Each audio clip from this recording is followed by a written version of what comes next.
자, 이번에는 C 언어 기초 3강의 첫 번째 시간 함수와 조건문에 대해서 설명을 해보도록 하겠습니다. 자, 먼저 함수의 개념에 대해서 설명을 해야 하는데, 함수의 종류에는 크게 두 종류로 사용자 정의 함수랑 라이브러리 함수가 있습니다. 사용자 정의 함수라 하면은 add나 sum 같이 사용자가 직접 어떤 함수를 사용하기 위해서 정의한 함수를 말하고, 라이브러리 함수는 우리가 여태까지 사용했던 printf나 scanf 같은 함수들을 말합니다. scanf나 printf는 우리가 그 코드를 짤 때 맨 위에 쓰는 그 include stdio.h 그 라이브러리 파일에 들어있는 함수이기 때문에 별다른 정의가 필요 없이 그냥 printf만 쓰면은 출력하는 함수를 사용을 할 수 있는데, add나 sum 같은 라이브러리에 없는 새롭게 어떤 더하기나 합의 의미를 갖고 있는 함수를 만들려면 그 함수를 직접 정의를 해줘야 합니다. 일단 먼저 메인 함수를 통해서 정의하는 방법에 대해서 살펴볼 건데, 먼저 이렇게 메인이라는 함수 이름을 쓰고 그 뒤에 가로에는 그 함수에 사용되는 인수의 목록들을 넣어줘야 합니다. 메인 같은 경우에는 넣어줄 인수 목록이 없기 때문에 비워두거나 void를 써주면 되겠고, 이제 그 메인 이름 앞에는 어떤 자료형을 써줘야 하는데, 이 자료형은 이 함수에서 반환하는 자료형을 써줘야 합니다. 메인 함수 같은 경우에는 마지막에 return 제로로 함수가 끝나기 때문에 이제 int형의 자료형을 써줘야 하고, 그 다음에 이제 이 add라는 함수를 만들어 볼 건데, 이 함수 같은 경우에는 메인 함수 위쪽에 일단 만들어 줘야 합니다. 그래야 이 컴파일러가 그 코드를 실행시킬 때 위쪽부터 아래 방향으로 실행이 되기 때문에 위에서 add라는 함수를 만들어 주고 메인에서 그 함수를 사용을 해야 이제 에러가 안 뜨고 코드가 실행이 되기 때문에 메인 함수 위에 함수를 만들어 줘야 하고, 함수 만들 때는 메인 함수와 똑같이 만들면 됩니다. 이제 우리가 만들고 싶은 add라는 함수는 int 값 두 개를 받아서 그 두 개의 합을 int 값으로 리턴해 주는 거기 때문에 int add 하고 괄호 열고 int의 형태를 가진 a와 int의 형태를 가진 b가 인수 목록으로 필요하다라는 걸 적어주고, 그 안에 이제 실행할 코드를 써주면 됩니다. 이제 return을 a 플러스 b라는 값을 int의 형태로 return을 해주겠다라는 의미를 가지고 있겠죠, 지금 이 함수는. 그래서 밑에 코드를 보면 메인 함수 안에서 어떤 num이라는 걸 생성을 하고, 이제 add 함수를 흡수를 하면서 10과 20이라는 인수를 전달을 합니다. 그러면 이제 10 플러스 20인 30을 num1로 리턴을 하기 때문에 printf를 통해서 num을 출력을 해주면 30이 나오게 되겠죠. 이러한 함수는 우리가 여태까지 앞에서 배웠던 간단한 입출력 과정에는 크게 쓸 일이 없지만, 이제 뒤에서 뭐 포문이라던가 if문이라거나 배열이라거나 포인터 이런 어려운 개념들을 배우고 나서 문제를 풀 때는 사용을 하면은 굉장히 간단하게 코드를 딸 수 있는 부분이 있습니다. 뭐 어떤 과정을 실행을 해야 되는데 중간중간에 이 함수 이 과정에서 어떻게 값들이 변하는지를 보고 싶을 때 어떤 배열을 쭉 출력을 해볼 수도 있겠죠. 근데 그런 배열을 출력하는 함수를 만들어 놓은 상태에서 이 함수를 통해서 그 함수를 불러오는 형태로 사용을 하면은 코드가 굉장히 간단해지기 때문에 함수를 때에 맞춰서 사용을 하면은 코드를 시각적으로 이해하기가 굉장히 편해질 수 있습니다.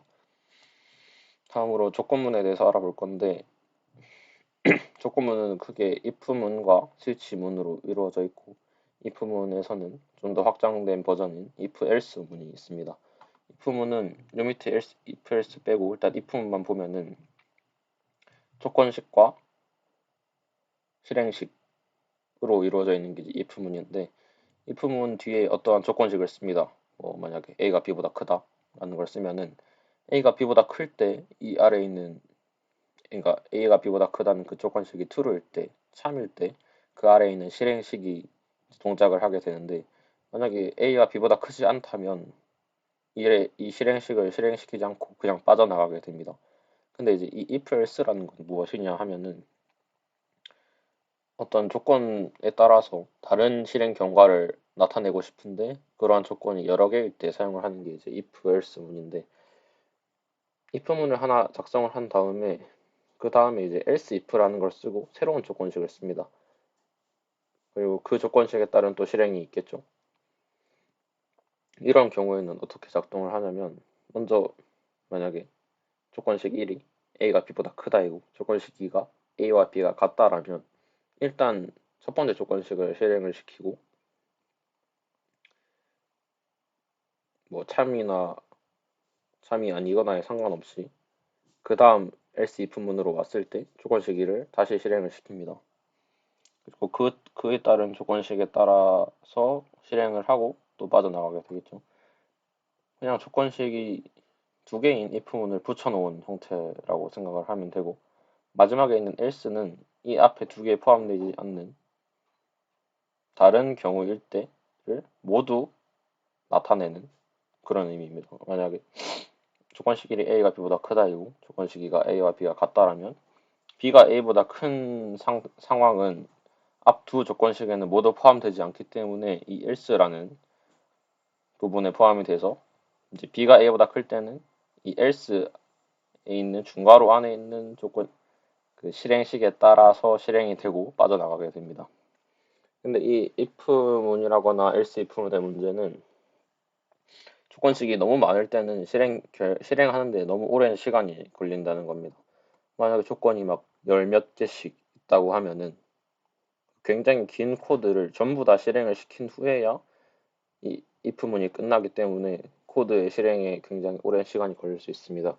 그럴 때 사용을 하는 게 이제 스위치문이라고 할 수 있는데 스위치문은 어떤 정수값을 받습니다. 어떤 정수값을 받아서 케이스라고 쓰여진 것 뒤에 이제 정수가 들어가게 되는데 케이스 1이라고 하면은 스위치를 통해서 받은 정수값이 1일 때 어떠한 실행을 한다는 거고 케이스 2라고 돼 있으면 어떠한 정수를 받은 게 2일 때 실행을 한다는 겁니다. 근데 실행문 뒤에 브레이크가 있죠. 이거는 이제 실행을 한 다음에 스위치문을 빠져나가야겠다라는 의미인데 이 브레이크 때문에 아무리 그 숫자에 따른 조건이 많다고 하더라도 그 자기가 입력받은 숫자에 맞는 실행문만 실행을 시키고 바로 빠져나갈 수 있기 때문에 이 부분에 비해서 효율적이라고 할 수 있겠죠. 근데 이 스위치문에도 문제가 있는 게 뭐냐면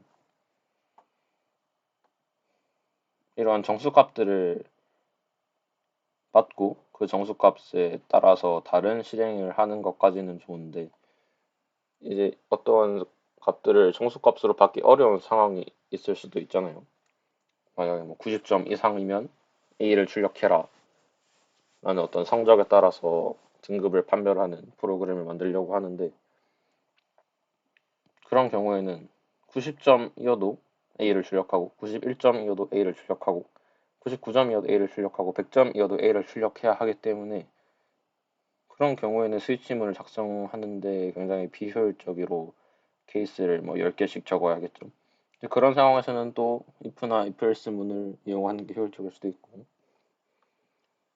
간단하게 숫자를 딱딱딱 입력을 받는 경우에는 스위치문을 사용하는 게 효율적일 수도 있기 때문에 상황에 따라서 잘 판단해서 사용을 해줘야 합니다. if문이랑 스위치문 같은 경우에는. 그래서 이제 예제를 통해서 좀 더 자세히 한번 알아볼 건데 먼저 첫 번째 if문 예시 코드를 보면은 코드를 설명을 해보면 이제 일단 스코어라는 인트형 변수를 생성을 하고 당신의 수학 점수를 입력하세요 라는 문장을 출력을 합니다. 그 다음에 스캔f를 통해서 이 스코어에다가 어떤 값을 입력받고 그 점수가 90점 이상이면 합격, 90점 이하면 불합격을 출력하는 코드입니다. 이제 여기서는 if만 두 개를 사용을 하였는데 그래서 이거를 if를 연속으로 쓰는 게 아니라 else if를 사용해도 됩니다. 일단 이 코드를 실행을 해보면 95점을 입력하면 합격이라고 뜨고 70점 정도 입력하면 불합격이라고 뜨겠죠. 근데 여기를 if를 쓰는 게 아니라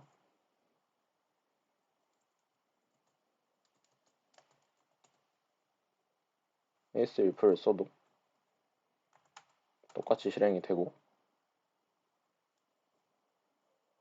그냥 else만 쓰고 뒤에 조건문을 쓰지 않아도 실행이 되겠죠. 90점일 때는 합격, 90점보다 낮은 값을 넣으면 불합격. 다음으로 if else 문제식 코드를 보겠습니다.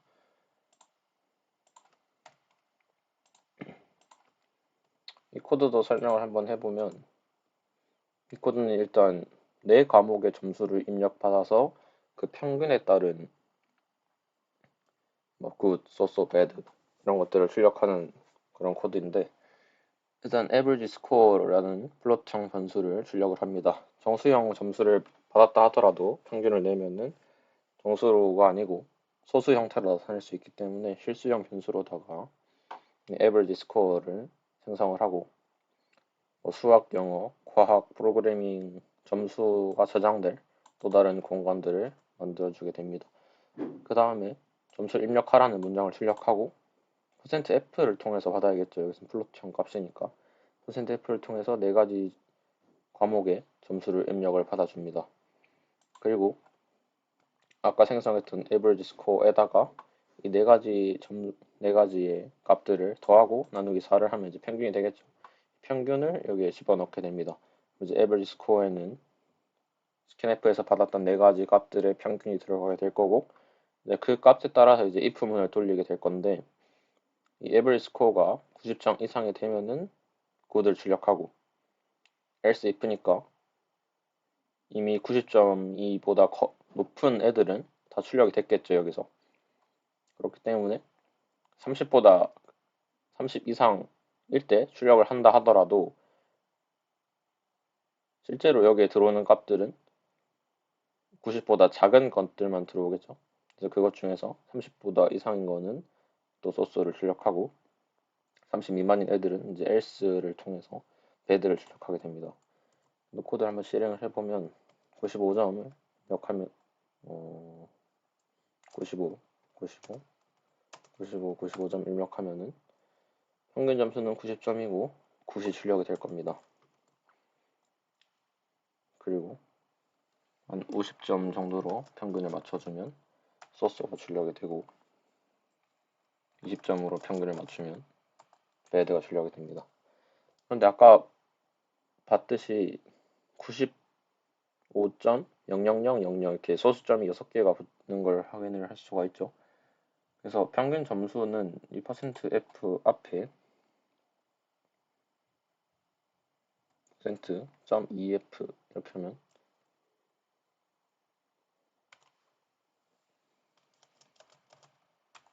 소수 둘째 자리까지 출력이 되는 것을 확인을 할 수가 있습니다. 이건 앞에서 그 1강에서 설명했던 내용이죠. 마지막으로 이제 스위치문 예시 코드를 볼 건데,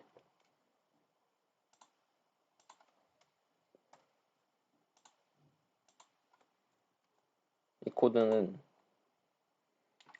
어떤 소문자 알파벳을 받아서 그 알파벳이 무엇인지 판별해서 출력을 해주는 프로그램이라고 할 수 있겠습니다. 먼저 우리는 문자를 입력을 할 거기 때문에 찰형을 가지는 input이라는 값을 만들어주고, 알파벳을 읽는다라는 걸 알려주는 문장들을 출력을 해줍니다. 그 다음에 이거는 문자이기 때문에 %c로 받아야겠죠. 그래서 input에다가 %c로 받아주고, 근데 이제 알파벳은 ASCII 코드로 나타낼 수가 있죠. 그래서 ASCII 코드는 숫자의 형태를 표현이 되기 때문에 케이스하고 작은 따옴표 A를 치게 되면 A ASCII 코드가 들어가게 됩니다. 작은 따옴표 B면 B ASCII 코드가 들어갈 거고, 작은 따옴표 C는 C ASCII 코드가 들어가겠죠. 그래서 이 코드는 사실 소문자 A, B, C만 판별할 수 있고 나머지는 판별을 하지 못합니다.